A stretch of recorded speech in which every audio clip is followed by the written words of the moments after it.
maestra Nancy, maestro Julio.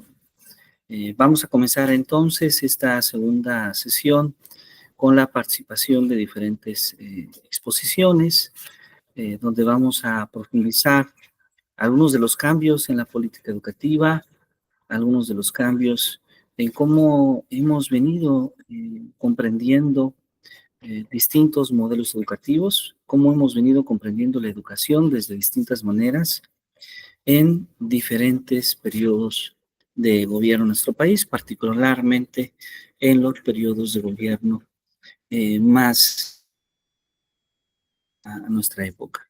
Entonces vamos a comenzar esta sesión con la participación de la maestra Xóchitl Aleni Ramírez Castro.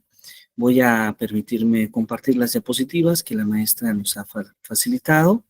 Voy a apagar un poquito mi cámara porque creo que el día de hoy todos hemos estado sufriendo un poquito con la conectividad, pero bueno, independientemente de eso, esperamos que se pueda proyectar de manera adecuada y parece ser que es así, ya se está por ahí compartiendo.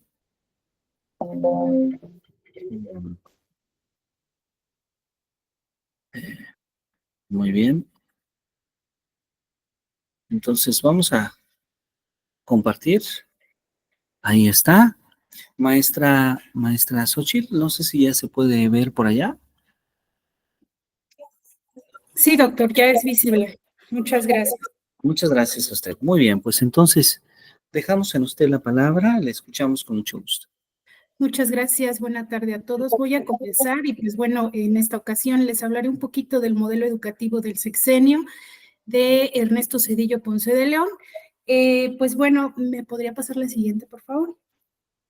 En el sexenio de Ernesto Zedillo, pues marcó un periodo significativo en la historia de México. Este modelo se caracterizó por una serie de reformas orientadas a mejorar la calidad de la educación y ampliar cobertura en todos los niveles, y se implementaron diversas políticas que buscaban atender precisamente estas necesidades de un país en crisis económica y social. Y pues bueno, este sexenio fue un periodo de cambios significativos en diversas áreas que incluye obviamente a la educación. Y pues bueno, la siguiente, por favor.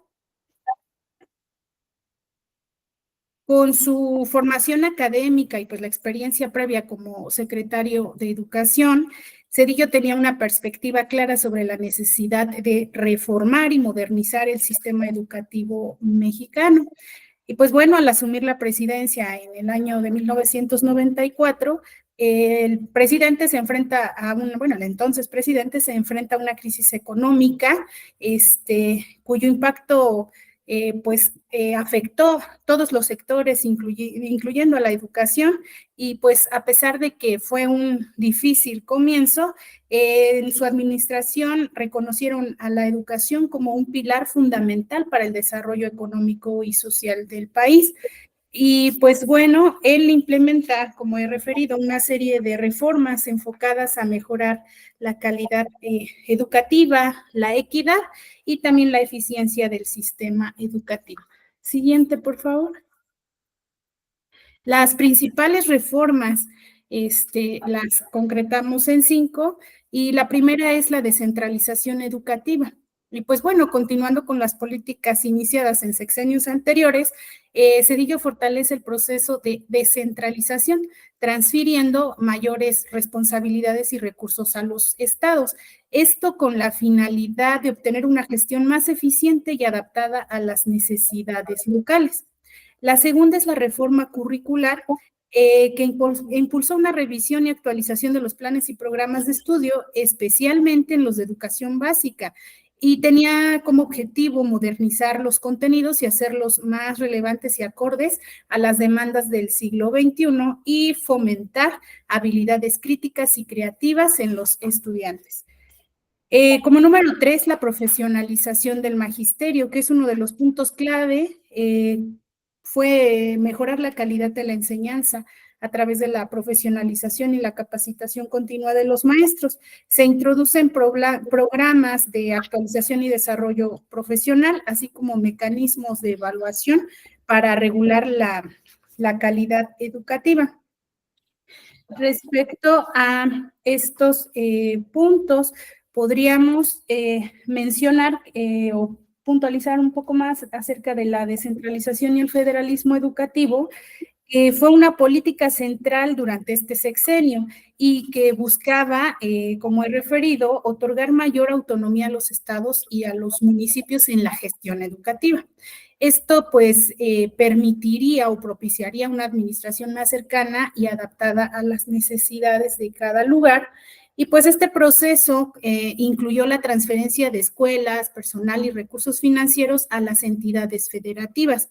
Si bien esta medida tuvo como objetivo mejorar la eficiencia y la pertinencia de la educación, también enfrentó desafíos significativos como lo fueron la capacidad administrativa desigual entre los estados y la resistencia de algunos sectores a estos cambios. Respecto a la reforma curricular y la calidad educativa, se centró en la actualización de los contenidos educativos y en la implementación de un enfoque pedagógico más dinámico y centrado en el alumno. Se promovió el desarrollo de competencias y habilidades críticas, así como la inclusión de nuevas áreas de conocimiento. Además, se realizaron esfuerzos para mejorar la formación inicial y continua de los maestros, reconociéndolos en su papel fundamental en la mejora de esta calidad educativa. Asimismo, se establecieron programas de evaluación docente y se incentivó la participación de los maestros en procesos de capacitación y actualización profesional. Siguiente, por favor.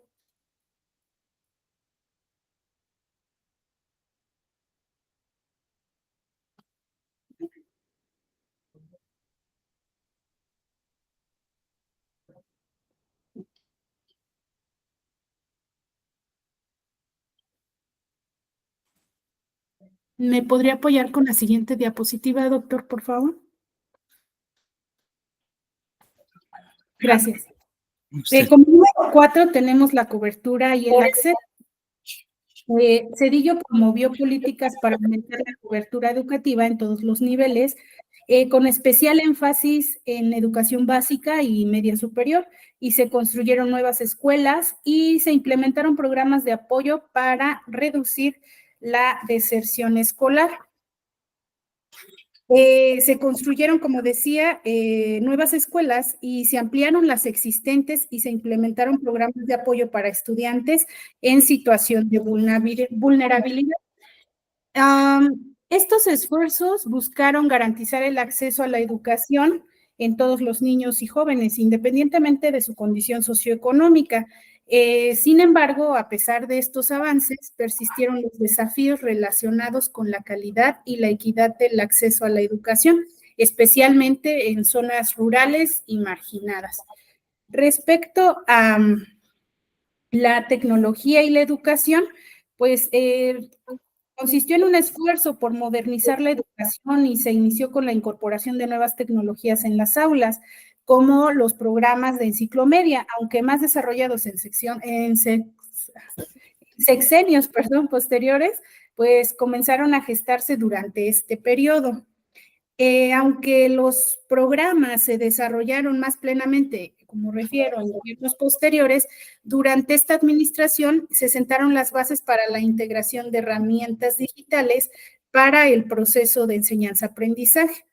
Y pues en este enfoque se buscaba preparar a los alumnos para un mundo cada vez más digitalizado y mejorar la calidad educativa a través del acceso de nuevas formas de información y conocimiento.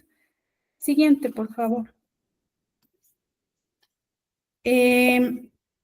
Respecto a los desafíos y críticas, pues a pesar de los logros alcanzados, las reformas educativas del sexenio de Cedillo también enfrentaron diversas críticas y desafíos. La descentralización, aunque prometía una gestión más eficiente, generó, como he referido anteriormente, disparidades en la calidad educativa entre los estados y los municipios debido a las diferencias entre la capacidad administrativa y financiera. Asimismo, la profesionalización docente y las evaluaciones enfrentaron resistencia por parte de algunos sectores del magisterio al considerar que los cambios eran impuestos sin una adecuada consulta y participación. Siguiente, por favor. Respecto al impacto a largo plazo, las políticas y reformas educativas implementadas durante el sexenio de Zedillo tuvieron un impacto significativo en el sistema educativo mexicano. La descentralización y el fortalecimiento de la gestión local sentaron las bases para una administración educativa más cercana y adaptada a las realidades regionales. La reforma curricular y la profesionalización docente contribuyeron a una mejora en la calidad de la enseñanza y la preparación de los estudiantes para enfrentar los retos y desafíos del siglo XXI. Además, los esfuerzos por aumentar la cobertura educativa y garantizar el acceso a la educación para todos los niños y jóvenes tuvieron un impacto positivo en la reducción de las brechas educativas, y en la promoción de la equidad. Si bien persistieron desafíos y áreas de mejora, las políticas implementadas durante el sexenio de Zedillo, pues marcaron un camino hacia la modernización y el fortalecimiento del sistema educativo mexicano. Siguiente, por favor.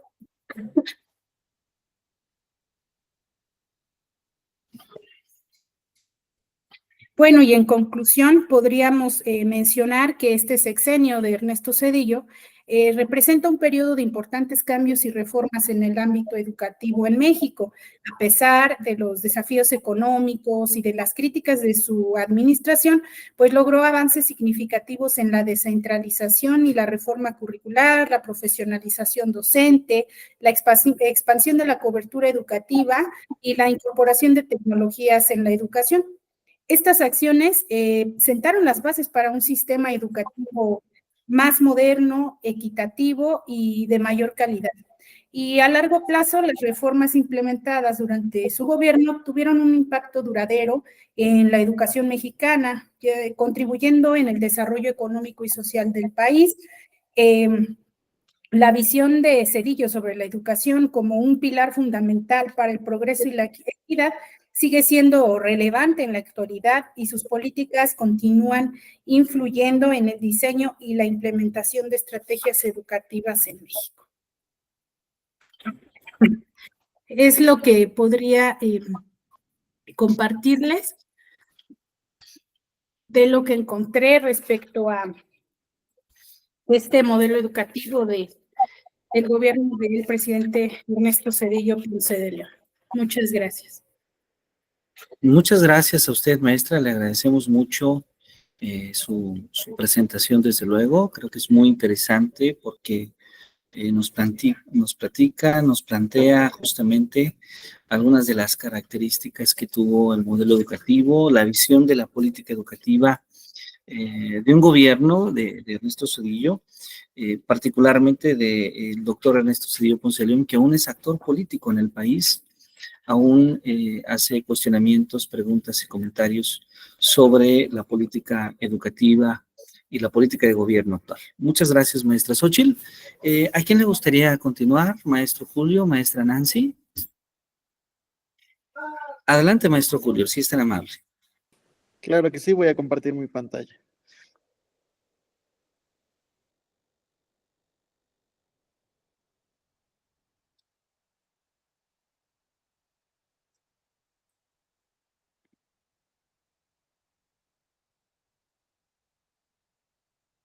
No sé si ya se ve en pantalla completa.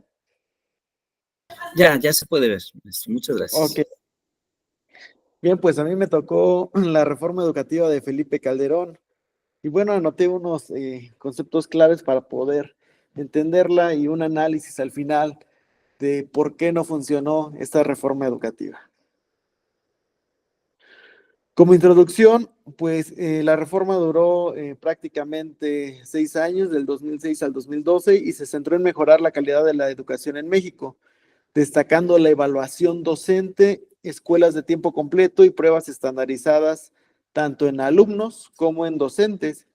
Y bueno, tuvo ahí algunos sustentos teóricos, en lo personal me parecen muy buenos, simplemente que no se apoyó como corresponde. Elementos claves de la reforma: evaluación universal para los docentes. Y bueno, aquí es un tema el cual saltó, yo como hijo de docentes, en ese tiempo no estaba frente a grupo ni en servicio, pero sí causó un revuelo. Todavía recuerdo cuando los maestros se quejaban de la evaluación, ¿no? También la reforma de la carrera magisterial, que benefició a muchos maestros, ¿sí? No todo fue malo en esta reforma. La Alianza por la Calidad de la Educación en 2008, las escuelas de tiempo completo que lastimosamente ya no se encuentran. Sin embargo, también considero que fue un acierto de esta reforma. Y las pruebas estandarizadas, como lo es la prueba enlace. Y bueno, ahorita vemos que este punto se podrá llamar de otra manera actualmente, pero sigue vigente. Número 1, pues, ¿qué se buscó con esta reforma? La calidad de la educación. Y bueno, la reforma se sustentó en la premisa de que los docentes son la clave de la calidad educativa. Y bueno, ahí hicieron uso o base de John Haidt, en donde muestra que la calidad de la enseñanza impacta el aprendizaje de los estudiantes.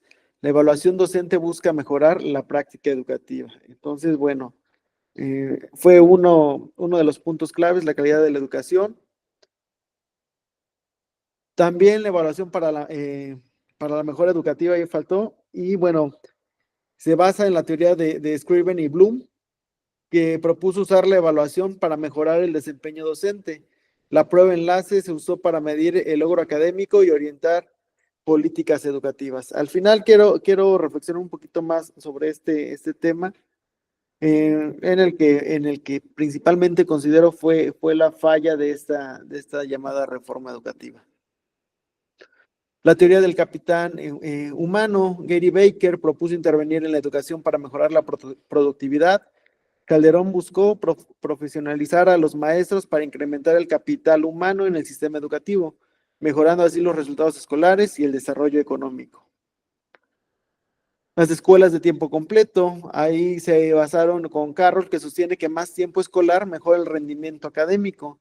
La reforma promovió estas escuelas para aumentar la oportunidad de aprendizaje, y la Alianza por la Calidad de la Educación buscó modernizar la infraestructura y promover la equidad educativa.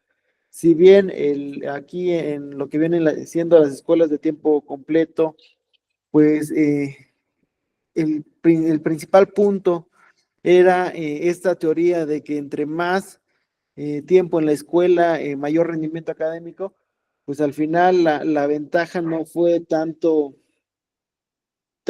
ese punto que los alumnos fueran mejores estudiantes, sino que algunos padres de familia tenían la oportunidad de desarrollar sus trabajos en tiempo y forma y hacían uso de esas escuelas de tiempo completo. Las críticas y limitaciones, pues algunos críticos argumentaron que la reforma no abordó adecuadamente las diferencias contextuales en las escuelas, la excesiva focalización de la evaluación que podría haber reducido el enfoque educativo al rendimiento en pruebas, ignorando otras dimensiones del desarrollo. Una vez mencionado esto, como conclusión, pues la reforma educativa de Calderón se basó en teorías educativas reconocidas sobre calidad docentes y evaluación y equidad. Aunque tuvo fundamentos sólidos, enfrentó desafíos en su implementación y críticas por su enfoque en la evaluación estandarizada.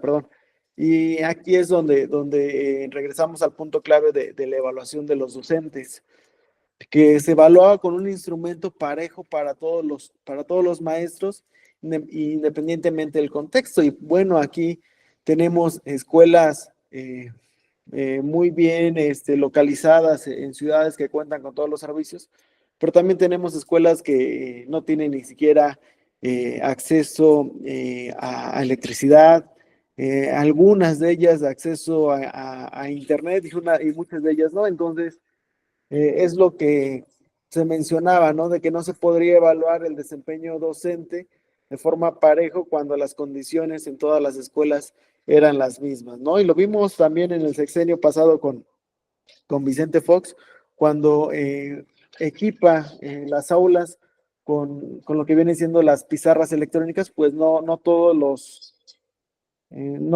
docentes ni todas las escuelas tenían las condiciones, número uno, para adaptarlas, pero también para poder utilizarlas. Y eso sería todo de mi parte, doctor. Muchas gracias, maestro Julio César. Una presentación muy completa, le agradezco mucho. Si me permite, yo solamente agregaría algo adicional, solo un comentario adicional. Es el hecho de que en las escuelas de tiempo completo se dieron desayunos. Y en algunas escuelas también se daban los alimentos, es decir, un refrigerio en la mañana, un alimento más cerca del mediodía. Y eso fue muy importante porque los niños probablemente no impactó en la parte cognitiva, en la parte académica, pero sí en las posibilidades económicas de los padres.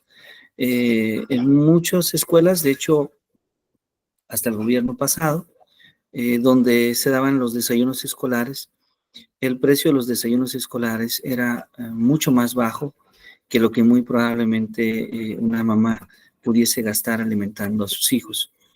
Y entonces, probablemente sí encontramos un impacto no solamente en lo cognitivo, a lo mejor ahí no fue el mayor impacto, pero sí en la alimentación y en la condición de los niños. Bueno, solo un comentario. Muchísimas gracias. Muy, muy interesante su trabajo, su presentación. Maestra Nancy, ¿le gustaría participar? Maestra Imelda, a sus órdenes. Está el foro abierto Sí, para usted. ¿gusta que siga o me espero porque soy la más reciente? Ah, usted la más reciente. Entonces, Sí. maestra Imelda, ¿le gustaría a usted? Si gusta, yo proyecto. ¿Sí? ¿Me autoriza? Ya he recibido su archivo. Hola, sí, adelante, gracias. Muy bien. Voy a apagar un poquito la cámara. Y entonces, vamos a abrir este archivo. Este es el archivo de Vicente Fox. Sí. Muy bien. Un momento, por favor.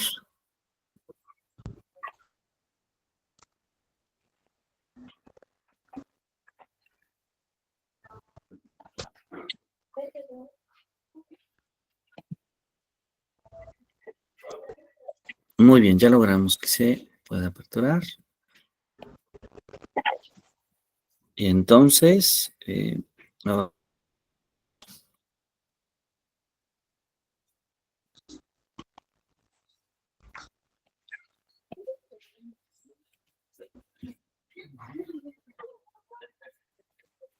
ahí está, ¿ya lo pueden ver todos? Gracias. Muy bien. A sus Ya se ve. órdenes. Ya. Muy bien. Bueno, me tocó el sexenio de Vicente Fox, que fue del 2000 al 2006. La que sigue, doctor, por favor. Gracias. Bueno, en este sexenio, pues fue el secretario de Educación, el doctor Reyes Tamesguer, y también duró el mismo periodo, que fue de 2000 a 2006. En este plan, pues sobre educación, se denominó como la revolución educativa y pues popularizaron una frase que era como, pues era el eslogan era la educación para todos, la educación de calidad. Dentro de estas, como este planteamiento de este nuevo sexenio, pues se continuaba con que la educación fuera pública, fuera laica y fuera gratuita, como dándole continuidad al sexenio anterior, al sexenio de Ernesto Zedillo. La que sigue, doctor. Gracias. Muy bien. Dentro de este planteamiento educativo, de este modelo educativo, pues lo que se planteaba era que que la educación se desarrollara de tal manera que beneficiara como la parte pues económica al país, en la parte social del país. Entonces se buscaba en este sexenio que la educación se pudiera pues conectar con el desarrollo económico, con la formación de personas pues libres, ¿no? De ciudadanos con valores de justicia, de libertad, de democracia, tolerancia, dignidad, ¿no? Y también se le daba como mucha importancia pues a la Declaración Universal pues de los Derechos Humanos, y que también hubiera esta competitividad para pues para estar como a la altura de otros lugares. La que sigue, doctor, por favor. Y en este sexenio, pues también era como parte de su propuesta que que la educación se pudiera vincular con una cuestión pues productiva, con las empresas, con las micro, pequeñas y medianas empresas. Entonces se buscaba pues que a través de la educación hubiera esta vinculación productiva y que se mantuvieran también como los valores pues en cuanto a la productividad, de la calidad, de excelencia, la competitividad, la eficacia, la eficiencia, y también pues que estuvieran como innovando. Es decir, en ese sexenio, pues lo que era como, se veía como la educación como una forma pues como una forma de progreso. Entonces era como de esa manera, como ir vinculándola, irla relacionando como pues con las empresas. La que sigue, doctor. Y en este sexenio se creó lo que fue el Programa Nacional de Educación. Como fecha exacta, se formó el 28 de septiembre de 2001 y bueno, estaba basado principalmente como en tres puntos importantes. Uno, pues era ampliar el sistema educativo y tomando en cuenta lo que era la equidad. Y número dos era proporcionar una educación de calidad pues para todos los mexicanos. Y como número tres, pues se pretendía impulsar pues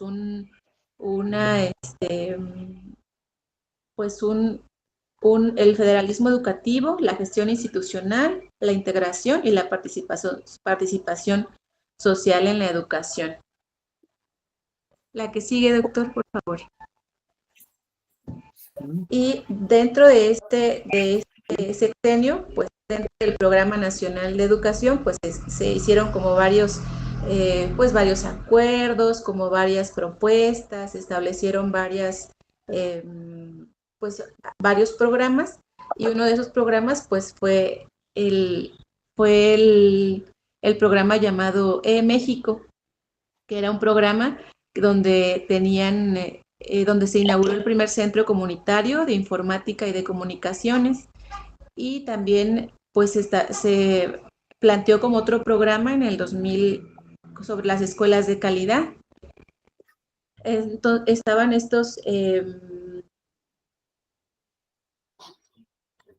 decir, en las escuelas de calidad, pues lo que se hacía era que pues se basaba como en el desempeño de los alumnos, para asimismo como asignar como ciertos recursos a las escuelas. Y también algo que se le dio también como mucha relevancia en este sexenio fue lo que es el CENTE. En 2002 se hizo como un pacto para que para que la educación fuera de calidad, porque era como uno de las preocupaciones que se manifestó en este sexenio. Entonces, por esa razón, pues también se hicieron como pactos con este sindicato para que confiando en que pues que la educación iba también a mejorar pues a través de mejorar también las condiciones laborales y del salario de los, pues también como de los docentes. Y entonces también se dialogó y se propuso que también el CENTE pues también se comprometiera a impulsar pues su trabajo cultural, también que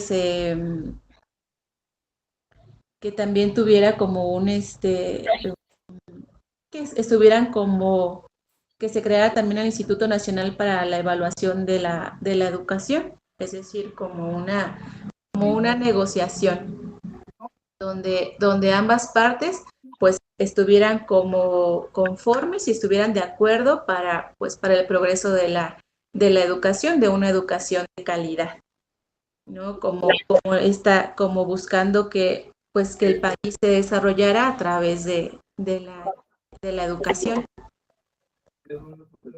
¿Alguien quiere decir algo? Muy bien. Perdón. ¿La que sigue, doctor? Es que pensé que querían decir algo. Muy bien, muy bien. Sí, pero creo que no. Entonces, dentro de este Programa Nacional de Educación, pues también se hicieron algunas reformas y se hicieron algunas modificaciones.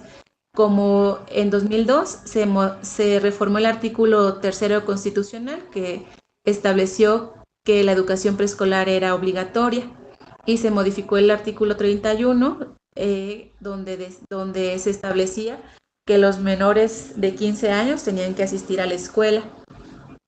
Y también en 2006 se hizo una reforma integral de la educación secundaria, donde se cambió totalmente pues los contenidos y también se designó un plan para balancear las asignaturas. Y en 2006 también se empezaron a aplicarse pues algunas pruebas, algunas evaluaciones para medir la calidad en la educación, principalmente a estudiantes de 3º y de 6º año de primaria. La que sigue, doctor. Gracias. Dentro de este Programa Nacional de Educación también se creó el Consejo Nacional de Educación para la Vida y el Trabajo. Y pues el objetivo era coordinar, promover, vincular e impulsar los programas, mecanismos y servicios de educación para la vida y el trabajo de los jóvenes y de los adultos.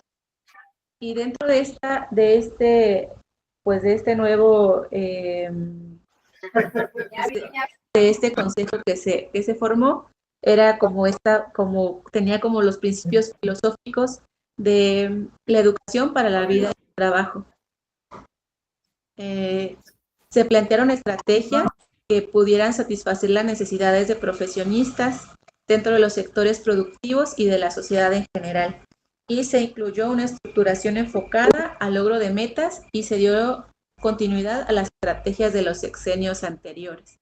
Es decir, se estuvieron como formando muchos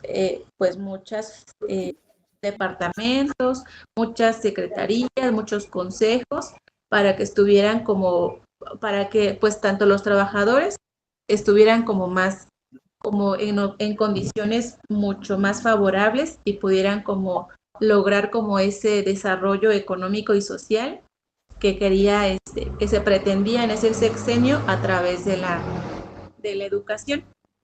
La que sigue, doctor, por favor. Gracias. Y bueno, dentro como de la parte de la filosofía educativa, en la Secretaría de Educación Pública, pues se buscaba romper con un enfoque academicista y lo que se quería era implementar un enfoque basado en las competencias generales, como la comprensión lectora, las habilidades matemáticas, la transmisión de valores éticos, ciudadanos, y al mismo tiempo se pretendía reducir pues la cantidad de asignaturas y aumentar pues el tiempo destinado a cada una de ellas. O sea, que fueran menos asignaturas y más tiempo. ¿La que sigue, doctor? Gracias. Entonces, bueno, también dentro de esta filosofía educativa del Programa Nacional que se estableció en este sexenio, pues era precisamente que la educación continuara de forma pública, laica y gratuita, pero que también fuera una educación moderna, de calidad y con valores, que pues que dignificaran a las personas. Y una de las pues como frases como muy populares del presidente Vicente Fox era que la educación pues no tenía que ser un privilegio, ¿no? Como privilegio de pocos, sino que era para todos los mexicanos. Y bueno, también en sus planteamientos se observaba afinidad con los valores humanistas, se contemplaban los valores humanistas y sociales que se establecían ya en el artículo 3º, como era pues la justicia, la libertad, la democracia, la tolerancia, la solidaridad, la dignidad, el respeto al medio ambiente y a los derechos humanos. La que sigue, doctor, por favor. Y pues también dentro de esto, pues de la filosofía educativa de este sexenio, pues se hablaba mucho de la formación en valores como un motor para transformar pues la forma de pensar de las personas, es decir, para que fuera una cultura mucho más humana, en donde pues se respetara los derechos y la dignidad de las personas. Y se planteaba también que para que el país contara con una población pues más preparada y se desempeñara eficazmente actividades productivas que le permitieran acceder a un mejor nivel de vida, a una mejor calidad de vida. Y pues que esto diera como fruto pues unos ciudadanos pues que fueran responsables, que fueran solidarios, que fueran participativos y críticos. Y la que sigue, doctor. Dentro como de estas estrategias que eran para pues en este programa de educación, se formó lo que ya decía Julio, pues el programa de las enciclomedias, que es un sistema, pues fue un sistema audiovisual que estaba como en los salones como un recurso, era pues una herramienta que estaba como en las primarias con el objetivo de enriquecer las experiencias de enseñanza, ¿no? Y de aprendizaje en el salón de clases. No, pero pues ya lo decía Julio, que fue como, pues que eran escuelas, muchas de las escuelas pues no se podía como aprovechar el recurso, ¿no? Porque no tenían como, al menos como las cuestiones como básicas cubiertas, ¿no? Como pues muchas veces como la luz o muchas veces como dónde sentarse. Entonces sí resultaba como un poco como pues contradictorio que tuvieran computadoras, pero que no tuvieran como cosas muy básicas. Y otra de las estrategias fueron las acciones de la Secretaría en Derechos Humanos, donde era un programa para introducir la perspectiva de los derechos humanos en la elaboración de políticas públicas educativas y en planes y programas de educación básica y media superior y superior. Asimismo, otro de las estrategias pues era la educación básica en competencias, que era un programa educativo basado en normas de competencia en el que los planes de estudio se elaboraban con base en los requerimientos del sector productivo y social, atendiendo también las necesidades integrales pues de las personas. Y también otra de las estrategias pues fue crear el programa de las escuelas de calidad. En este programa se consideraba la participación de los maestros, de los directivos, de los alumnos y padres de familia, identificar las necesidades de las escuelas, los problemas y así como pues orientarse hacia las metas y hacia la calidad de la educación. La que sigue, doctor. Gracias. Y otras también de los programas y de las estrategias que se establecieron en este sexenio, pues también fue como el Programa Nacional de Becas para la Educación Superior, ¿no? Como estas becas de PRONAVES.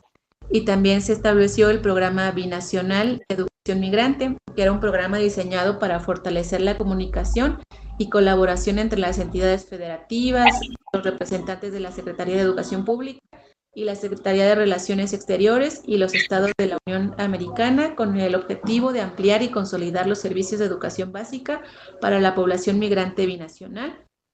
Y otro de los programas pues fue el de fomento a la investigación educativa, que era pues promover y apoyar el desarrollo de investigación educativa como medio para sistematizar información, generar conocimientos para la innovación educativa y el diseño e implementación de políticas públicas dirigidas a la educación básica, así como el programa de innovación y calidad, que pues promovía los sistemas de gestión de la calidad con base en el modelo de innovación para asegurar las generaciones y el seguimiento de planes de mejora continua en las dependencias del sistema educativo nacional. Es decir, todos estos programas pues eran como las estrategias para cumplir como estos objetivos, que la educación pues fuera como un medio para el progreso económico y social del país. Sería todo, doctor. Muy bien, excelente, maestra Imelda, muchas gracias. Gracias. Le felicito por su trabajo, es muy completo. Muchas gracias por su presentación, creo que ha sido muy interesante. No sé si el maestro Julio, la maestra Nancy o la maestra Xochitl tengan alguna pregunta para usted. De mi parte me ha parecido muy interesante lo que nos ha presentado. Gracias. No, doctor, todo claro. Igual todo claro, doctor. Muy bien, muchas gracias. Maestra Nancy, usted nos va a hablar de la nueva escuela mexicana, ¿verdad? ¿Es correcto? Así es. Quiero compartirles que el maestro Juan en esta ocasión me hizo llegar un video donde él presenta un enfoque en la educación, pero por alguna razón él presenta el enfoque de Ernesto Zedillo. Supongo que él debe de haberse confundido porque él nos envía este enfoque. A ver.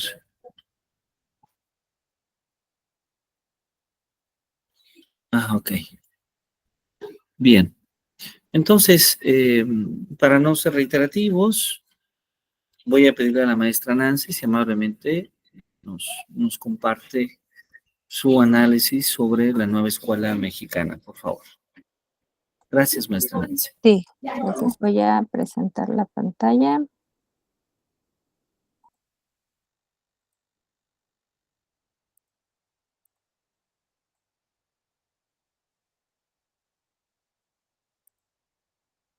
¿Ya se ve? Ya se puede ver, maestra. Muy bien. Ok. Bueno, pues sí, es interesante ver cómo viene la educación en nuestro país con esto que nos presentaron los compañeros, porque podemos ver a través de la historia que muchos de los contenidos que maneja la nueva escuela mexicana, que han sido controversiales, en realidad no son tan nuevos, sino que son conceptos que se vienen manejando desde la reforma del 94 y que continúan estando en esta nueva escuela mexicana. En el planteamiento general de la nueva escuela mexicana, que se presentaba ante los medios, era modificar el plan educativo anterior, sobre todo el de Peña Nieto, sobre todo en esta parte de las competencias. Era lo que este nuevo modelo trataba de cambiar, de que no fuera la educación una competencia desmedida o la competencia en el sentido de los mercados, y trataban de volverla a regresar hacia el humanismo de los 80s, de los 70s más o menos de la educación. Entonces esa era la idea base de esta nueva escuela mexicana. En su planteamiento general contemplaba planes y programas de estudio para la educación preescolar, primaria y secundaria, y posteriormente también para la educación media, superior y normal. Se habló también y se hizo una modificación a los libros de texto gratuitos, una reforma a la formación docente que se esperaba fuera pues cambiando todo lo que era la parte punitiva de las reformas anteriores en cuanto a formación docente, y nos presentó este modelo de UCICAM, que ya venía desde antes, pero que en realidad no fue modificado en su totalidad, pero sí quitaron esta parte de la reforma anterior con Calderón y Peña Nieto sobre la evaluación docente. Y entonces viene haciendo la formación docente enfocada a los cursos de actualización que se nos dan en los consejos técnicos escolares para programa y capacitarnos a los docentes en este nuevo modelo educativo. En esa precisamente formación docente se habla del codiseño de los planes acorde a las necesidades del contexto, que ahora los maestros podamos, a partir de un plan analítico nacional, establecer nuestro plan sintético adecuando los contenidos a nuestro contexto. Es lo que se llama ahora codiseño de los planes. También incluye una transformación administrativa de gestión y estrategias nacionales, que son básicamente pues toda la estructura del UCICAM, que no cambió como tal, pero que se mantuvo en su forma de administrativa. Cuenta también esta reforma educativa con una participación de los docentes y autoridades educativas de los 32 estados de la República, así como especialistas y académicos. Como sabemos, al principio de esta nueva escuela mexicana se hizo una convocatoria para todos los docentes que pudieran participar en la elaboración de los libros de texto. Incluso docentes y no docentes pudieron participar y de ahí surgieron los nuevos libros de texto mexicanos acompañados de algunos especialistas y académicos. Y esta nueva propuesta curricular, por lo tanto, contempla una gran diversidad social, territorial y lingüística y cultural de nuestro país. Se basa en cuatro grandes rubros, que es la integración curricular, que ahora se expresa en campos formativos y ejes articuladores, que los veremos un poco más adelante, la autonomía profesional del magisterio, para que, como mencionaba, pudieran contextualizar los contenidos de los programas de estudio de acuerdo a la realidad de su contexto. Toma a la comunidad como un núcleo integrador de los procesos de enseñanza y aprendizaje y se basa en el derecho humano a la educación. Tiene como fundamento el artículo 3 de la Constitución, donde establece el respeto a la dignidad de las personas con un enfoque de derechos humanos e igualdad sustantiva. Busca la equidad, la excelencia, la mejora continua de la educación, colocando en el centro el logro de aprendizajes de niños, niñas, adolescentes y jóvenes. Tiene un componente humano y una diversidad de la población. Y tiene entre sus componentes también la solidaridad, igualdad, justicia social, interculturalidad, cuidado del medio ambiente, la inclusión y los derechos humanos. Busca desarrollar habilidades, conocimientos, valores, experiencias y saberes humanos. Contempla la salud, la integridad física, la buena alimentación, el razonamiento, la reflexión crítica, el respeto al medio ambiente, la creación artística, la formación matemática, científica, desarrollo afectivo y emocional. Busca potenciar a los humanos en todos los ámbitos de la vida, bajo un criterio de excelencia que permita fortalecer los lazos entre la escuela y la comunidad. Para este nuevo modelo educativo, los saberes son una forma de apropiación de la realidad a través de múltiples conocimientos, experiencias y prácticas. Y estos saberes deben expresar la relación entre los sujetos de la educación con el conocimiento y con su vida cotidiana. Para la escuela mexicana, la nueva escuela mexicana, no se busca enseñar conocimientos, valores y actitudes que sean asimilados y que les permitan adaptarse a la sociedad. Dice que la escuela tampoco tiene en sus funciones formar el capital humano que responda a los perfiles del mercado laboral y que más bien se enfoca en formar niños felices, ciudadanos críticos, capaces de tomar decisiones y emancipados. Para la nueva escuela mexicana, la escuela es el espacio de conquista de la comunidad, que tiene un proceso histórico, una construcción social que le permite un sentido de identidad y cotidianidad, y pone en juego los saberes docentes para contextualizar el currículo y la apropiación de la cultura universal. Los principios son 8, que tiene que ver con la identidad, la honestidad, el respeto a la dignidad humana, la cultura de la paz, la responsabilidad ciudadana, la participación de la transformación de la sociedad, la interculturalidad y el respeto por la naturaleza. Entre los puntos clave de la educación básica se encuentra que los niños y las niñas y los adolescentes son la prioridad. Se busca educar para una ciudadanía democrática, se reconoce la importancia de las familias, se considera al núcleo, a la comunidad como el núcleo integrador de la enseñanza, y se reconoce a los maestros como profesionales de la docencia. Para la nueva escuela mexicana, el aprendizaje es una experiencia formativa. Y aquí viene como la parte más central y medular de los planes y programas, que yo creo que es lo que ha ocasionado un poquito más de revuelo, que es la modificación de precisamente los planes de las materias englobadas en 4 campos formativos, que incorporan ejes articuladores y las fases de aprendizaje. Concretamente, los campos formativos que ahora se trabajan son 4. El de lenguajes, que engloba las materias de español, inglés, artes y educación indígena, en el caso de que sean comunidades indígenas. Saberes y pensamiento científico, donde se incluyen las matemáticas, las ciencias naturales en primaria, biología, física y química en secundaria. El campo de ética, naturaleza y sociedades, donde se engloba geografía, historia, formación cívica y ética. Y el campo de lo humano y lo comunitario, que involucra educación socioemocional o tutoría, educación física, vida saludable y tecnología en el caso de las secundarias. Los ejes articuladores son 7, que se supone tendrían que normar todos los contenidos de la educación, que es la igualdad de género, la interculturalidad crítica, vida saludable, apropiación de la cultura a través de la lectura y la escritura, artes y experiencias estéticas, pensamiento crítico e inclusión. Como se observa en la florecita, que es muy representativa de esta reforma, se encuentra en el centro de la comunidad, alrededor de ella los 4 campos formativos que engloban a todas las asignaturas y afuera todos los ejes articuladores. Se supone que todos los contenidos que se aborden ahora deben estar regidos por al menos uno, si no es que más, de estos ejes articuladores en todos los niveles, desde inicial, preescolar, primaria hasta secundaria. Otra innovación de esta nueva escuela mexicana es la introducción de metodologías para trabajar cada uno de los 4 campos formativos.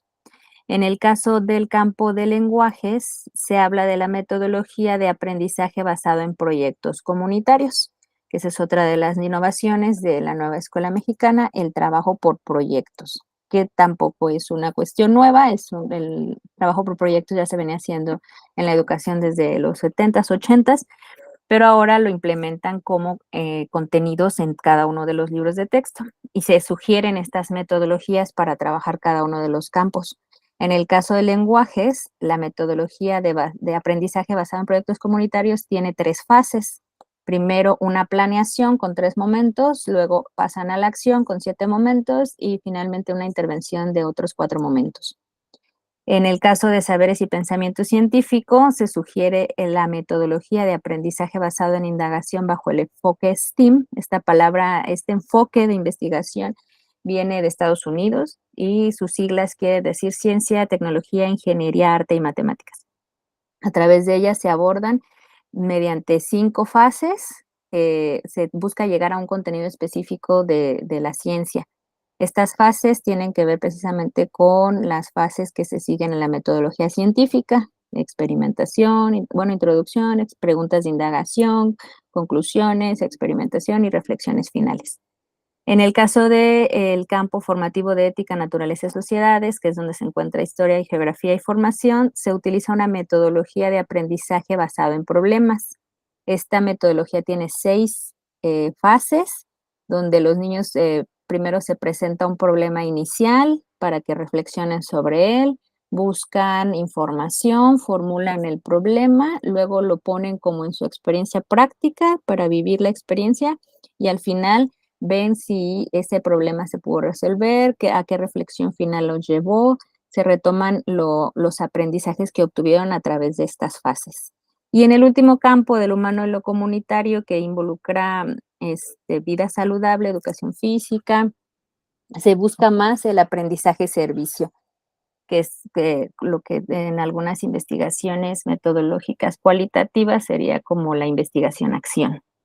Y esta metodología tiene 5 etapas donde los niños inician a sensibilizarse con cierta información sobre algún problema comunitario, buscan qué quieren saber sobre su comunidad, organizan actividades y luego ponen en marcha algún proyecto que involucre a la comunidad concretamente y que se vea reflejado su proyecto y sus resultados en la comunidad. o que para ellos, a partir de la comunidad, obtengan algún aprendizaje. La reforma a los libros de texto, que también ha sido una parte importante de esta nueva escuela mexicana, contempla un cambio total en los libros de texto. En preescolar se manejan libro de múltiples lenguajes en todos los niveles, y tienen ellos un libro que se llama Explorar e imaginar con mi libro, Jugar e imaginar con el material, y unas láminas de diálogo con manifestaciones culturales y artísticas. Aquí podemos ver que desde el preescolar la nueva escuela mexicana busca que los niños se acerquen al arte y a la cultura a través de expresiones desde la comunidad hasta lo que sea arte moderno. En la primaria se dan 5 libros en total. Todas las asignaturas y todos los contenidos se engloban en los 3 libros de proyectos, que es proyectos de aula, proyectos escolares y proyectos comunitarios. Estos libros contienen puros proyectos. Todos los temas están vistos ahí a desarrollarse como proyectos. Múltiples lenguajes es como un libro de lecturas, y Nuestros Saberes es el que contiene la parte teórica de la información que se ve en los otros libros. Y en estos libros de proyectos es donde vienen adentro los contenidos de los 4 campos formativos. En total manejan casi cerca de 50 proyectos entre los 3 libros a trabajarse en todo el año. Parte de la autonomía curricular del docente es que se pueden trabajar los proyectos que sean, como en el orden que quieran, y pueden alternar los libros del aula, escolares, comunitarios, según las necesidades de su contexto, e incluso se pueden implementar nuevos proyectos que no vengan aquí, que respondan a alguna necesidad del contexto particular. Y en secundaria se les dieron también libros por campos formativos, pero a diferencia de primaria, en secundaria no vienen por proyectos, sino que vienen por asignaturas englobadas en cada uno. Por ejemplo, el libro de lenguajes de secundaria tiene adentro temas de español, temas de inglés y temas de artes. El libro de Saberes y Pensamiento Científico contiene temas de matemáticas, de física, de química, de biología, según sea el grado. Y entonces ellos no trabajan por proyectos, sino que en secundaria sí se continuó con el trabajo por asignaturas, pero solo manejado en estos 4 libros y separados adentro por áreas, por campos formativos. Pero sí tienen un libro que se llama Nuestro Libro de Proyectos, un solo libro que tiene proyectos que engloba 2 o 3 proyectos por cada asignatura, más o menos para todo el año. Y también tienen un libro de múltiples lenguajes que también son lecturas.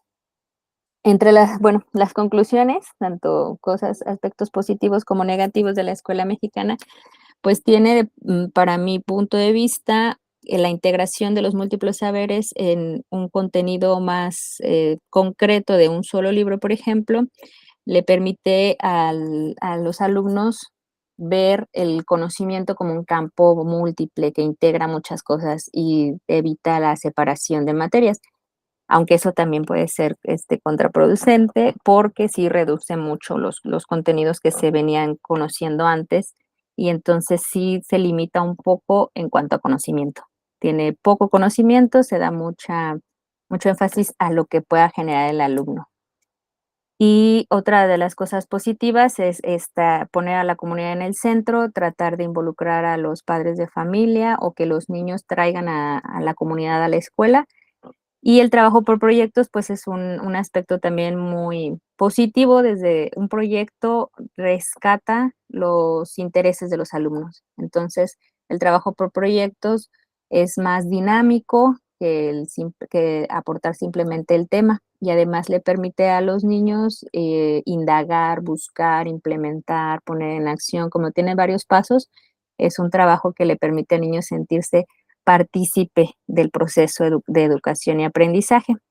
Y pues estas metodologías, que son muy novedosas, también son una cosa muy positiva, me parece, de la nueva escuela mexicana, porque nos permite a nosotros como docentes ver una multiplicidad de maneras de abordar un tema.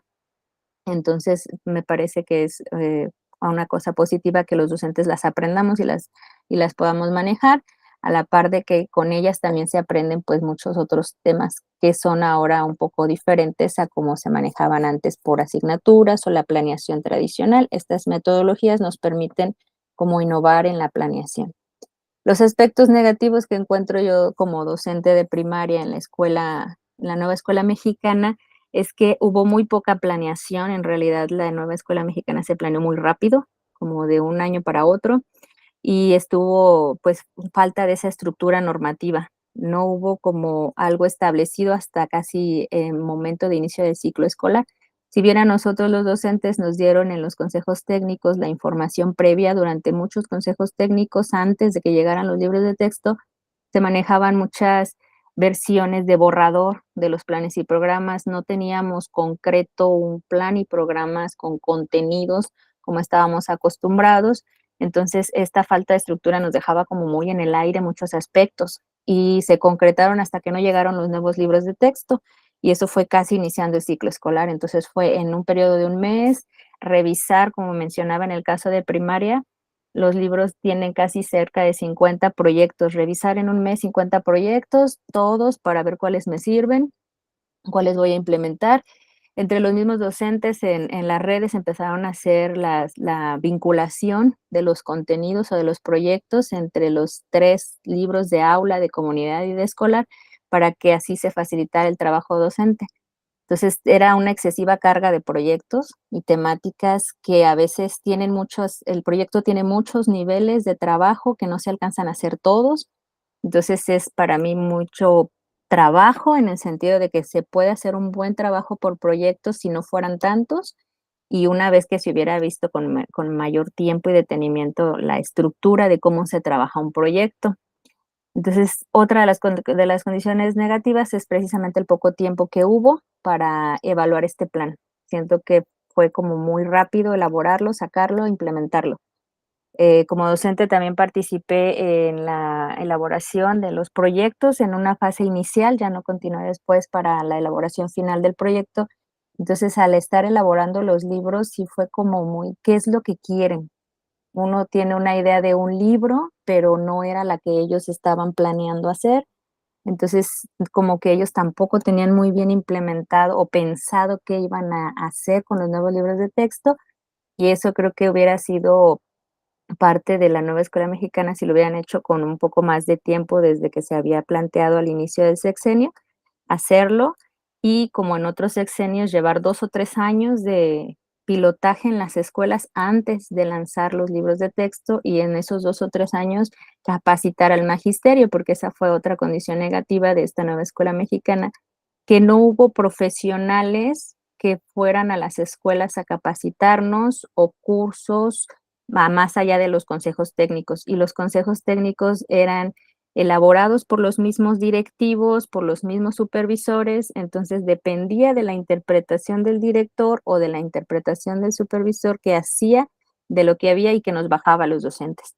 Entonces, en algunas escuelas decían, es que el plan analítico es esto, en otras decían el plan sintético es diferente, entonces como que hubo mucha vaguedad en ese sentido de la formación docente, y considero que esos son como los aspectos generales de esta nueva escuela mexicana. Gracias.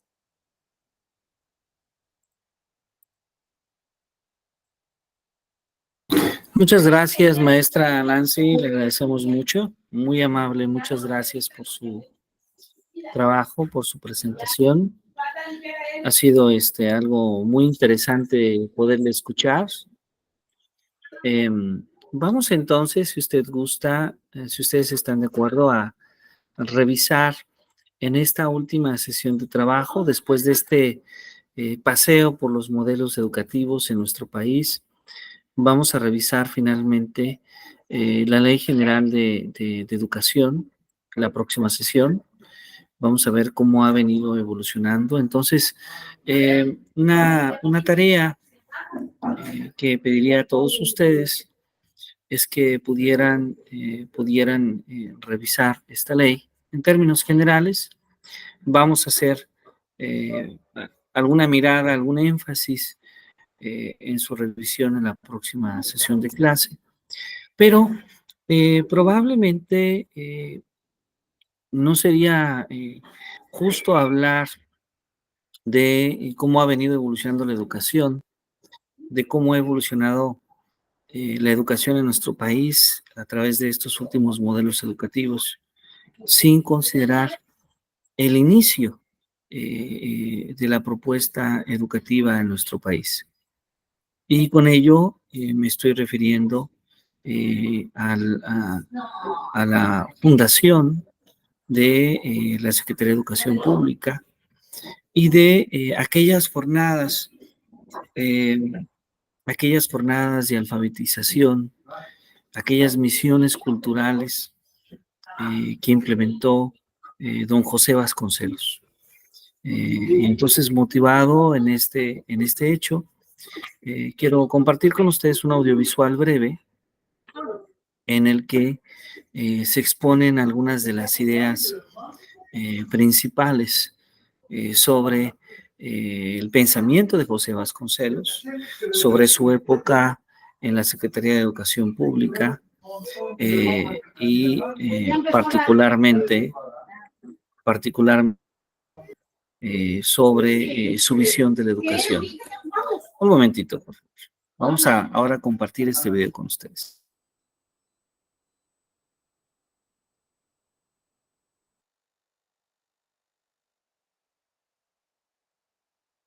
Vamos a compartir este video con ustedes. Vamos a apagar aquí la pantalla, pero en un momento lo compartimos allá. A ver si se puede ya observar. Les agradezco mucho. Si pueden confirmarlo.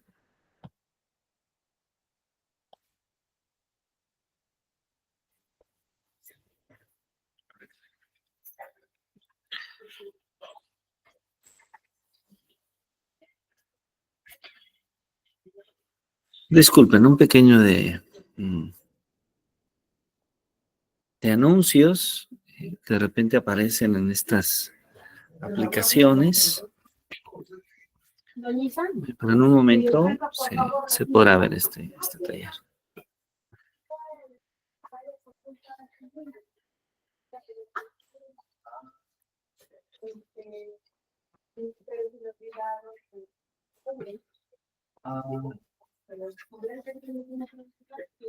Voy a pararme aquí.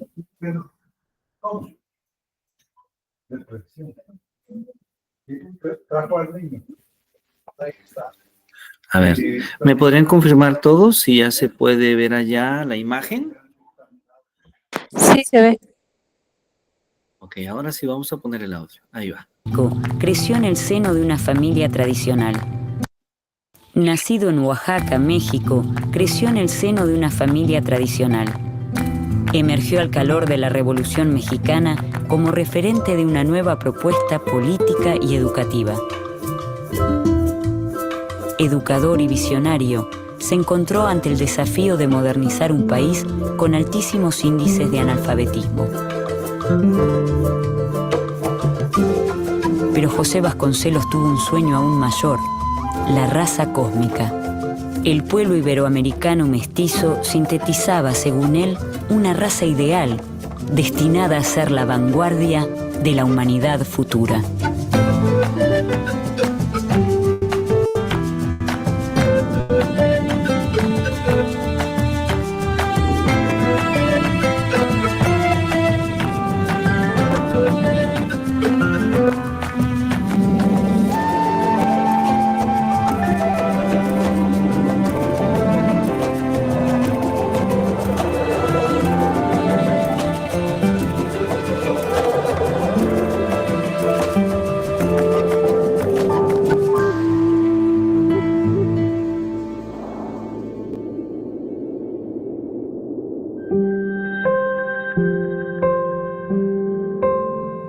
La infancia de José Vasconcelos transcurre en la frontera norte de México, lo que le posibilita crecer en un contexto de variedad cultural.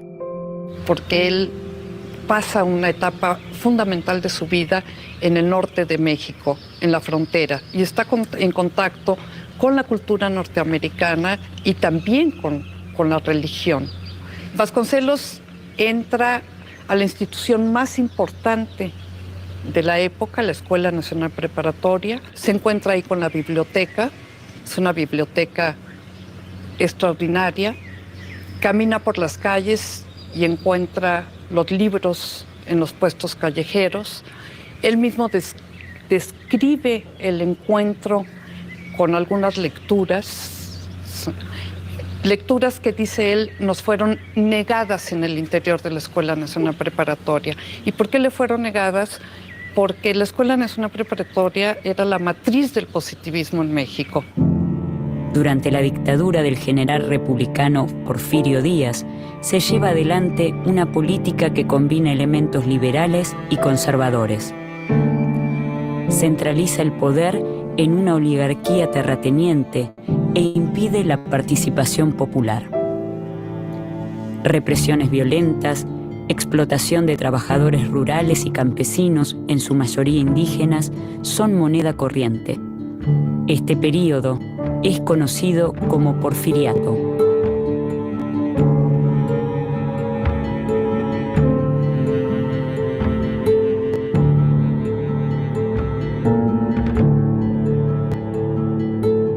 Justo Sierra es el ministro de Instrucción Pública del gobierno de Porfirio Díaz. Conocidos como los científicos, Sierra y su gobierno se fascinan por lo francés, lo alemán o lo estadounidense, influencias que determinan el modelo para seguir. Vasconcelos critica la educación positivista impuesta por Sierra y, junto con otros jóvenes, funda el Ateneo de la Juventud Mexicana. Se oponen a un sistema que promueve una visión única del pensamiento filosófico de impronta científica y determinista, y exigen la libertad de cátedra y de pensamiento. José Vasconcelos encuentra en Ariel, ensayo publicado por el escritor uruguayo José Rodó, una obra de suma inspiración. En Ariel se insta a la juventud hispanoamericana a construir una nueva cultura, constituida sobre la base de una identidad latinoamericana. El desafío de los ateneístas es encontrar el camino para reafirmar los valores culturales, éticos y estéticos que consoliden la identidad nacional mexicana y latinoamericana.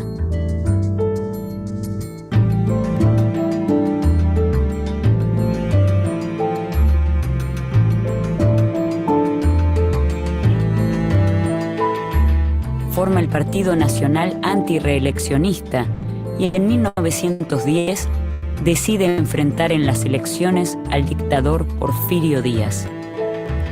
Es el único del grupo que opta abiertamente por lo que en ese momento era el movimiento antirreeleccionista de Francisco I. Madero.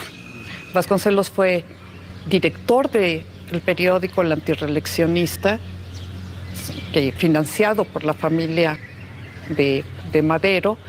Hoy parece fácil afiliarse a un partido político. En ese momento, y el hecho de que haya sido el único, habla de un compromiso intelectual, de un compromiso político y de una ética que en aquel momento muy pocos tenían realmente el arrojo para desarrollar.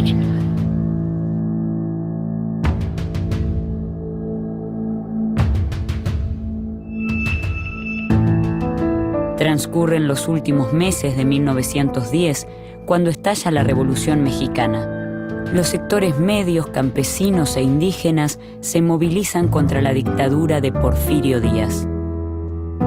Una dictadura de más de 30 años en el poder, y lo que se ha denominado también la primera gran revolución en el mundo.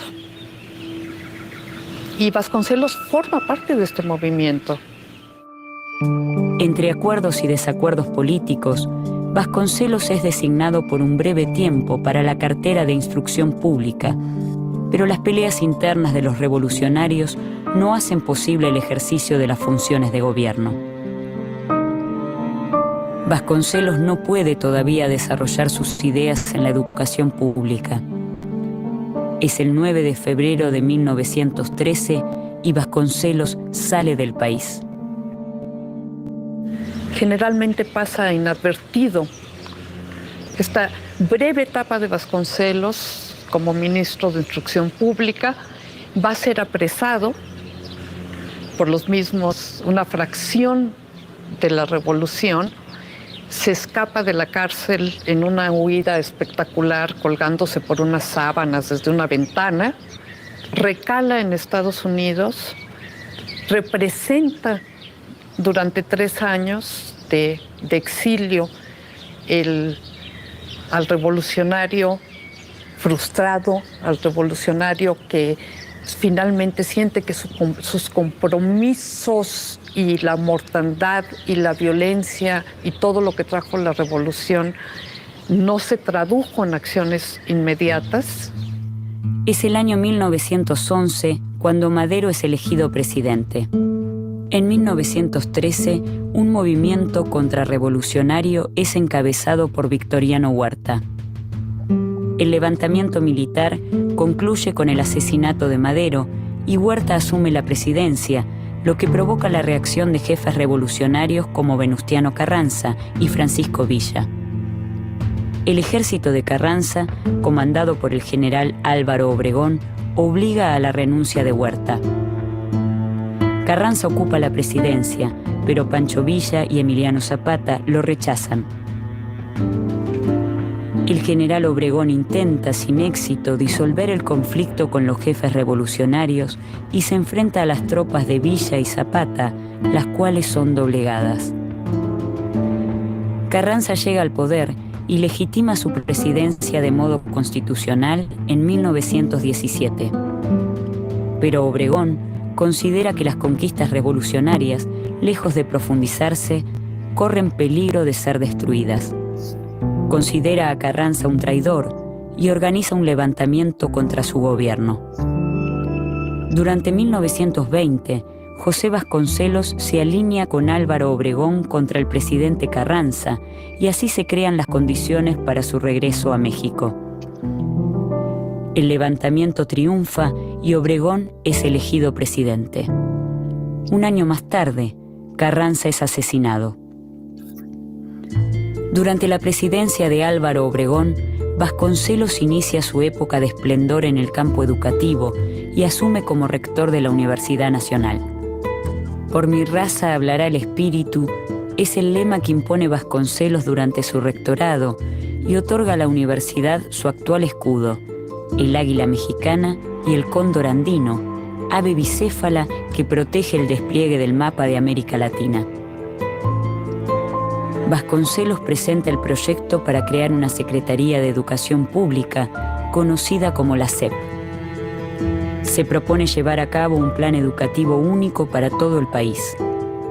Su actuación en este cargo es tan breve como intensa y deja marcas imborrables en la educación mexicana y latinoamericana.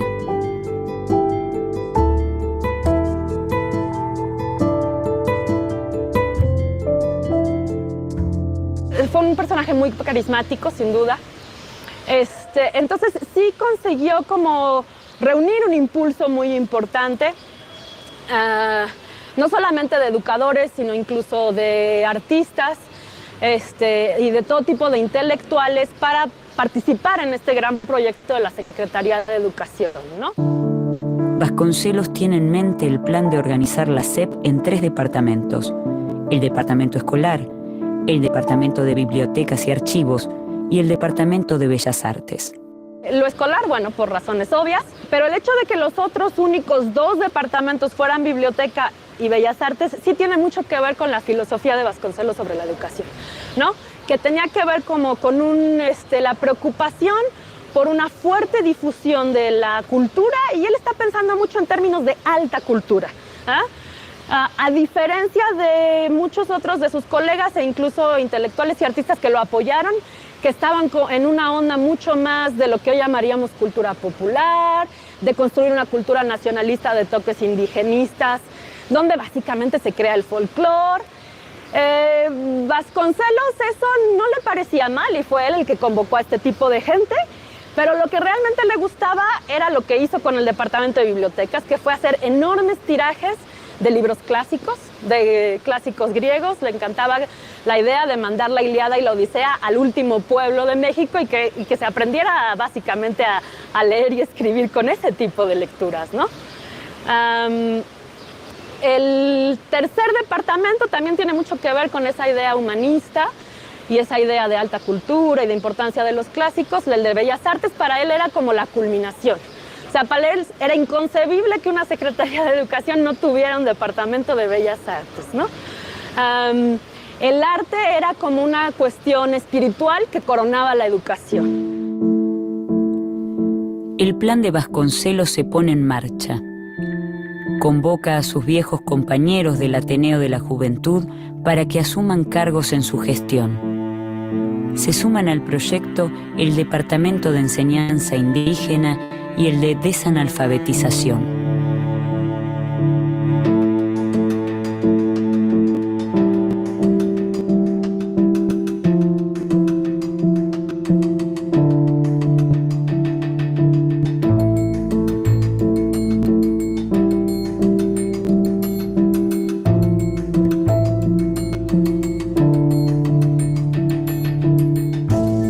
Vasconcelos amplía su mirada a toda América Latina.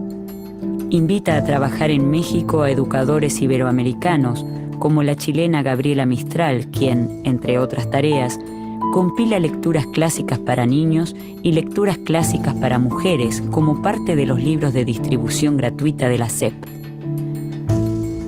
Impulsa la escuela y las misiones rurales y promueve la pintura mural mediante la creación de la Escuela Mexicana de Pintura. Gabriela Mistral y José Vasconcelos trabajan para recuperar las raíces latinoamericanas y promueven a escritores y pensadores de la región. Convocan una campaña nacional contra el analfabetismo, convencen a los estudiantes de acudir a los barrios pobres. Intelectuales y artistas se unen a la convocatoria. Se crean las llamadas brigadas alfabetizadoras, que seleccionan a jóvenes, en lo posible indígenas, en las comunidades rurales, para que se desempeñen como maestros rurales. En 1922, los indígenas son considerados social y jurídicamente como menores de edad que deben ser tutorizados por el gobierno. Vasconcelos se enfrenta a estas críticas y propone la integración de estos sectores en una cultura nacional en la que se manifiesta su postura a favor del mestizaje. Vasconcelos se oponía tajantemente a que se crearan escuelas o cualquier tipo de educación especializada para los indígenas. Una cosa importante de las escuelas que creó la SEP, que fueron principalmente escuelas rurales, y México todavía era un país principalmente rural, fueron escuelas que pensaron en sus sujetos, en sus estudiantes, principalmente como campesinos, no tanto como indígenas. Entonces él llamaba la atención sobre eso, y en particular lo que le preocupaba de poner a quienes se decidiera que eran indios en escuelas especiales para ellos es que eso los iba a aislar más que incorporar.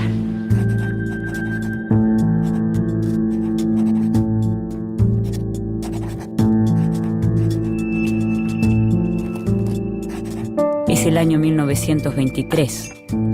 Bajo el lema Tierra, Escuela, Acción Cívica y Cultura, se redacta el programa de redención indígena. Para cumplir con estos fines, la SEP funda las Casas del Pueblo, que tienen finalidades sociales, económicas y morales.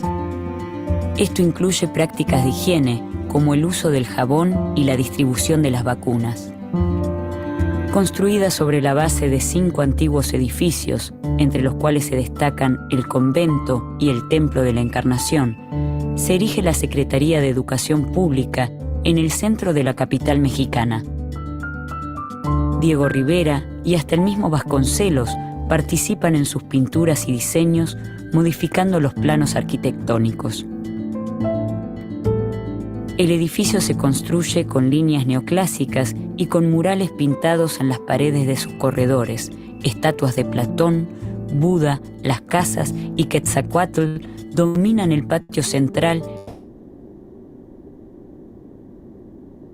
España y América. De este modo, se anticipan las ideas que Vasconcelos desarrollará en su obra, La raza cósmica. la ideología del mestizaje en México pues fue clarísimamente un impulso nacionalista que buscó presentar una nueva posibilidad para el México moderno, ¿no? En ese momento el lenguaje todavía era muy racial, entonces se presentó la idea de un mexicano moderno en términos raciales. Debía de ser un mexicano mestizo, es decir, mezclado de español e indio, ¿no? La idea de que Vasconcelos sea visto como ideólogo del mestizaje ya nos da una idea de que no era precisamente un indigenista, ¿no? La idea central de Vasconcelos es la generación de una raza que sintetice y exprese el continente en un sentido sociogenético y cultural. Sostiene un concepto de cultura universalista y espiritualista, aunque al mismo tiempo defiende vigorosamente que cada pueblo tiene algo específico que aportar al caudal de la cultura universal. Ve en el pueblo iberoamericano mestizo un pueblo destinado a ser la vanguardia de la humanidad futura. Vasconcelos profetiza: será la raza cósmica la que llenará el planeta con los triunfos de la primera cultura verdaderamente universal, verdaderamente cósmica. La colonización española creó el mestizaje y esto señala su carácter, fija su responsabilidad y define su porvenir. Las propuestas y miradas de Vasconcelos no tardan en generar polémicas y lo llevan a debatir con otros intelectuales, también cercanos al indigenismo y a la revolución. Cuando los proyectos de la SEP están en pleno desarrollo, Vasconcelos decide realizar durante unos meses una gira oficial por los países sudamericanos. Viaja por Argentina, Brasil, Chile y Uruguay para expandir la experiencia revolucionaria y convocar a la juventud del continente a sumarse a ella. Vasconcelos retorna del viaje, pero el clima político ya no es el mismo. Una serie de conflictos internos con los estudiantes y la pérdida de apoyo del presidente Obregón abren la puerta a su decadencia.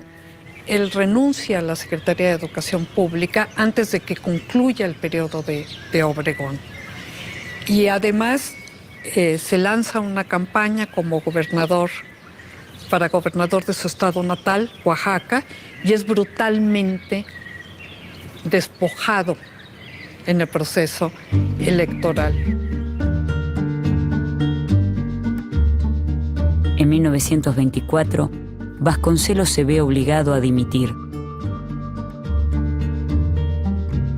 Vasconcelos sufre la derrota en las elecciones a gobernador de Oaxaca y parte en un largo viaje a España, Italia, Grecia y Oriente.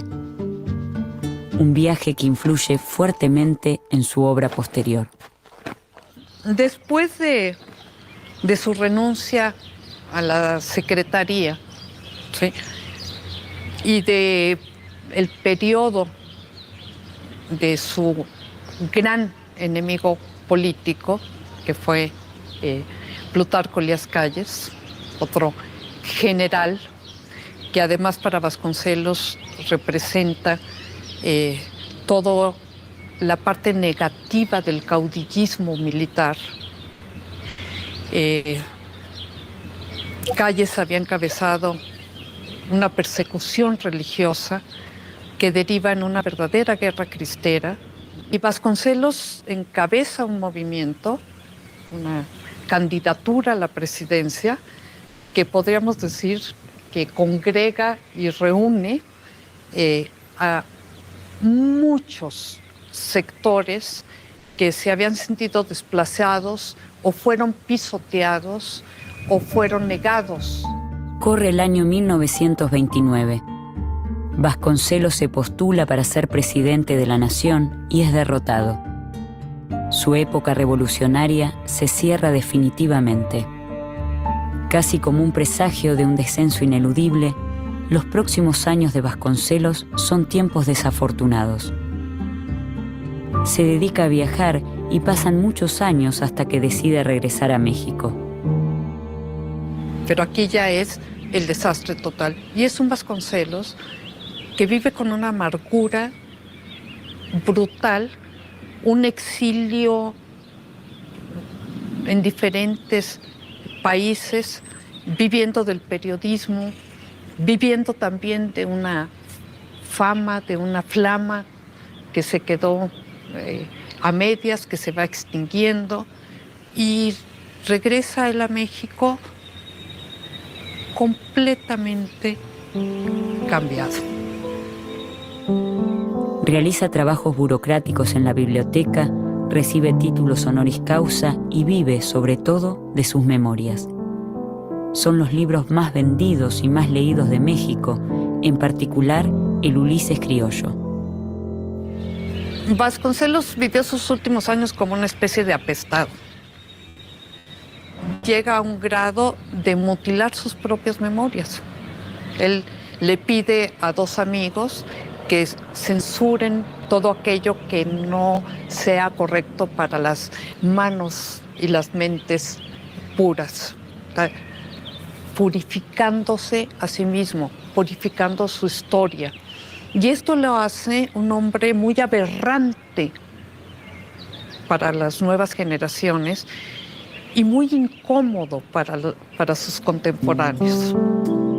El 30 de junio de 1959, en la Ciudad de México, José Vasconcelos muere. Quizá lo que a mí más me conmueve fue un texto reciente de Sergio Pitol que dice: Vasconcelos nos enseñó que se podía alcanzar las estrellas, y algunos testimonios de aquella época nos enseñan que sí fue posible en algunos instantes. ¿Por qué hoy José Vasconcelos sigue vigente? Porque es un mito que aún late en las huellas de la historia latinoamericana, en sus ideas renovadoras sobre la educación, en sus contradicciones y en sus obras. Y porque ha dejado un legado ineludible que sigue generando múltiples miradas en las nuevas generaciones.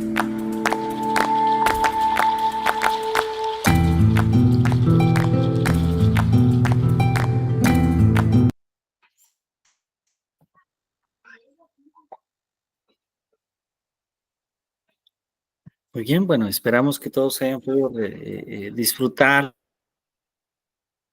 la obra de José Vasconcelos, que me permito justamente difundir este video recordando de la importancia de su persona en nuestro país, en la Secretaría de Educación Pública, y que bueno, de alguna manera nos hace ver que en algún momento de nuestra historia, quien dirigía la educación en nuestro país estaba profundamente comprometido con esa visión. Tal vez con el paso del tiempo, con el paso de diferentes gobiernos, no siempre hemos encontrado ese eco, esa mirada profunda en el sentir de educar, pero esperamos que algún día podamos encontrar alguna figura, no como Vasconcelos, con una perspectiva propia, pero sí al menos con este compromiso y con esta profundidad. ¿Algún comentario que alguien desea hacer sobre el video, sobre esta mirada a la obra de nuestro primer secretario de Educación Pública?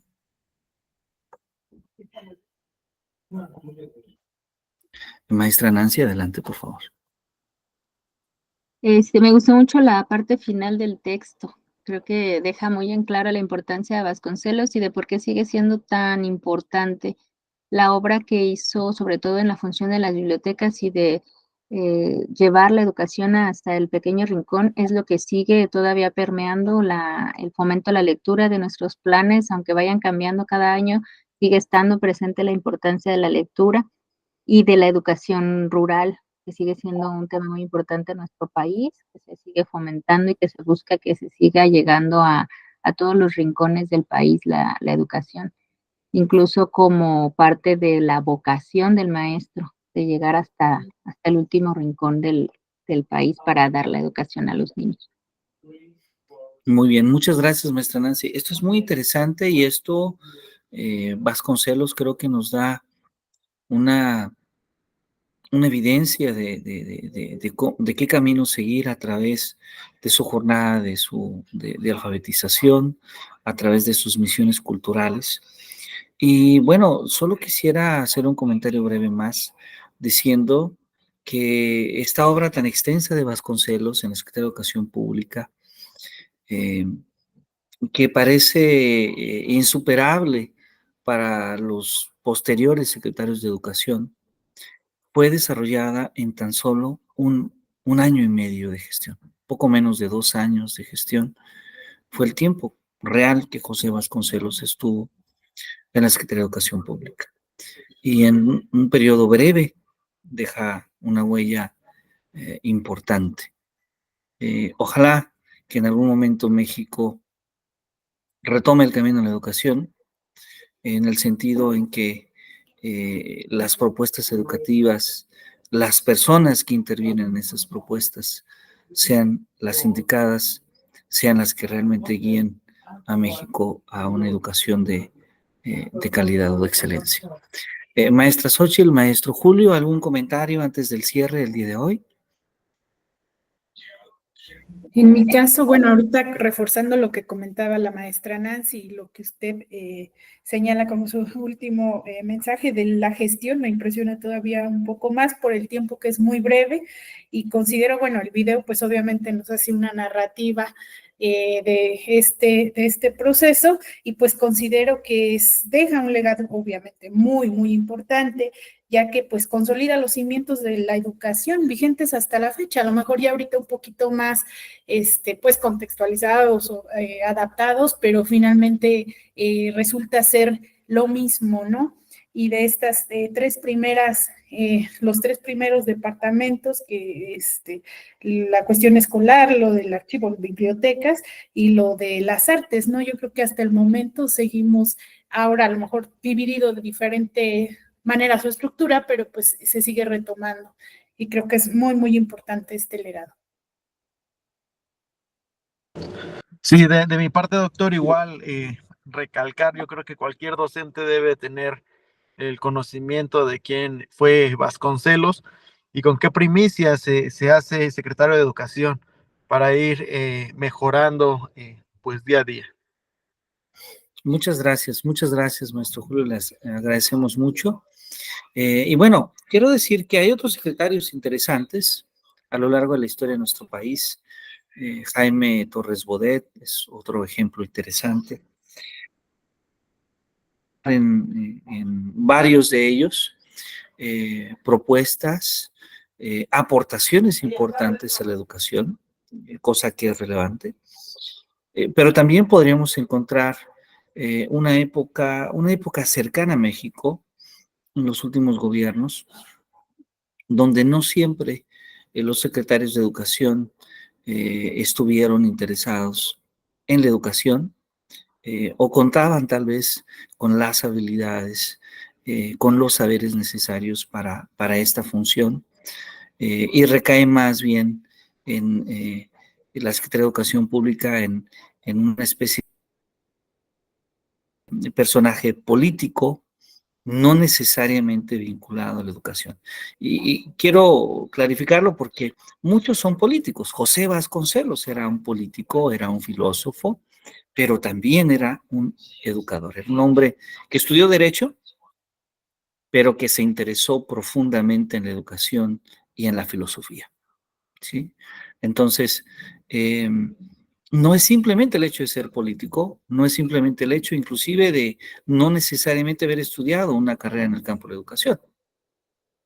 La obra y el compromiso es importante. Y ahí